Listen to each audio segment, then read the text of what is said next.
Ever feel like you're navigating a maze? But instead of walls, it's choices about how to live a more meaningful life.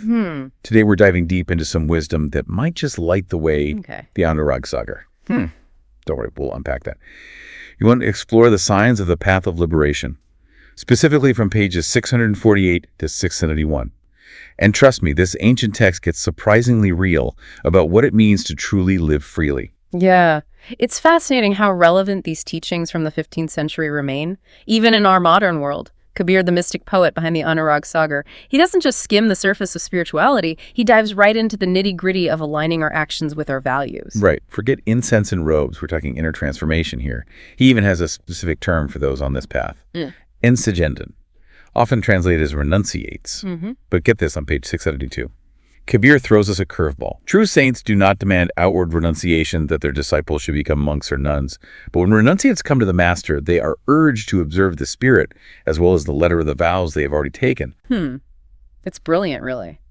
Kabir is challenging the very notion of what it means to be a renunciate. He's saying it's not about fitting a certain image, but about embodying the principles of detachment and inner peace no matter your outward circumstances. So you could be a high-powered executive and still be an ensagenden at heart. It's about that inner shift, right? Precisely. And to illustrate this further, Kabir dives into what he calls the 16 powers of Sat Purush. Think of Sat Purush as the universal true self that exists within each of us. These powers, according to Kabir, are essential for the soul to truly thrive. And we're not talking about superpowers in the comic book sense, although some of these might feel pretty potent. On page 648, Kabir lists them out. Knowledge, discrimination, truth, contentment, love, peace, grace, temperance, near karma, forbearance, longing, true religion, compassion, and considering everyone a friend. Wow, that's quite a mouthful. It is. And instead of just listing them, let's take a closer look at a few. For instance, Kabir places a lot of emphasis on contentment. In today's world where we're constantly bombarded with messages to want more, to strive for more, contentment can feel like a radical act. Right. It's like that quiet inner peace that comes from appreciating what you have rather than always chasing after something else, right? Absolutely. And then there's near karma, which might sound a bit cryptic. Kabir uses this term to describe the importance of taking responsibility for our actions and their consequences, focusing on what we can control rather than getting caught up in external circumstances. So it's about focusing on our own sphere of influence and making conscious choices, even in the face of challenges. That's a great way to put it. And what's remarkable is how many of these 16 powers intersect with modern psychology and personal development.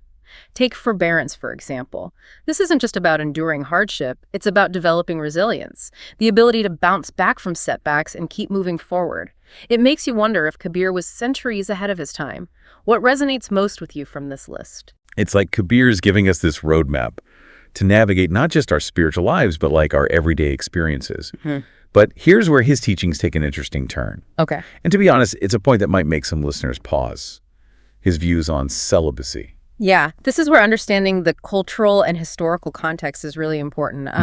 In Kabir's time and tradition, celibacy, even within marriage, was seen as a powerful practice for spiritual growth. And he's pretty upfront about it. On pages 652 and 658, he talks about the preservation of semen as being crucial for spiritual development.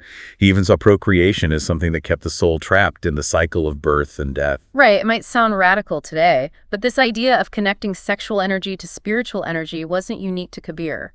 It's a thread that runs through various ancient traditions. Think of practices like Kundalini yoga or Taoist sexual practices. They're all about harnessing and channeling energy for higher purposes. And Kabir really drives this point home on page 658 with a quote from Guru Nanak, who said, "Whoever loses his seed loses all." Now it's important for us to acknowledge that while this concept of semen retention has reemerged in modern times, particularly in certain self-help circles, there's no real scientific evidence to back up claims of enhanced spirituality or other benefits from abstaining. It's about approaching this information with a critical and discerning mind, right?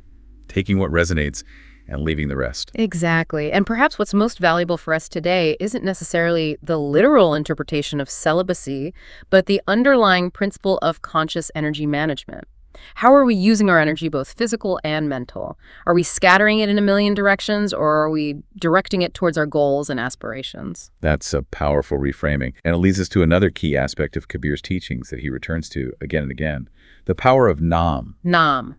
which translates to divine name, is at the very heart of Kabir's path to liberation. He believed that by connecting with Naam, we tap into a force that can help us transcend limitations and realize our true nature. And on page 649, he describes it this way. These are the signs of the path. The name of Sat Purush is the eyes and the initiation, which, accepting the soul, goes home. One's birth and death end when, having firm faith, he accepts the feet of the master. It's almost like Naam is a key that unlocks a hidden door, wouldn't you say? That's a beautiful analogy. And what's interesting is that this idea of connecting with the divine through sound or vibration isn't confined to Kabir's teachings. Think of mantra meditation, which is practiced across various spiritual traditions. Whether it's chanting Om or reciting a prayer, the act of focusing on a sacred sound can be a powerful tool for quieting the mind and connecting with a deeper reality. It's like these ancient practices are tapping into something universal, something that transcends time and culture. Exactly, and that's what makes exploring these texts so enriching. Even if we don't agree with every single teaching, they offer a fresh perspective, a chance to challenge our assumptions and deepen our understanding of ourselves and the world around us. It's about expanding our own personal philosophies, right? So as we wrap up our deep dive into Kabir's Signs of the Path of Liberation, I'm curious what's sticking with you. What's resonating most strongly after this exploration? It's a rich tapestry of ideas, isn't it? But if I had to distill it down to a core message, it would be this. Liberation, true freedom, it begins within. It's about cultivating those inner qualities, those 16 powers that Kabir spoke of, and allowing them to guide our actions in the world. It's about aligning our inner and outer worlds right, not just talking the talk, but walking the walk.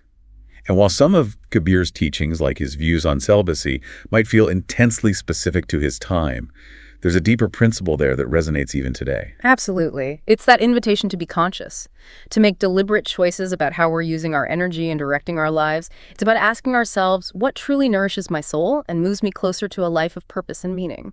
And sometimes that might mean challenging societal norms, questioning long-held beliefs, and forging our own unique paths. Kabir certainly encourages us to think for ourselves. He does. He reminds us that the journey of liberation is a deeply personal one.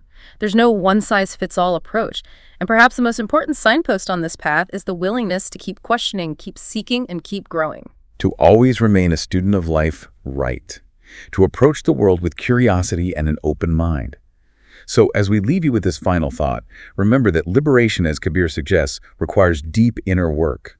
But it also requires action, taking those inner transformations and allowing them to ripple outwards into the world. What will your ripple be? Until next time, keep seeking, keep exploring, and thanks for joining us on this deep dive.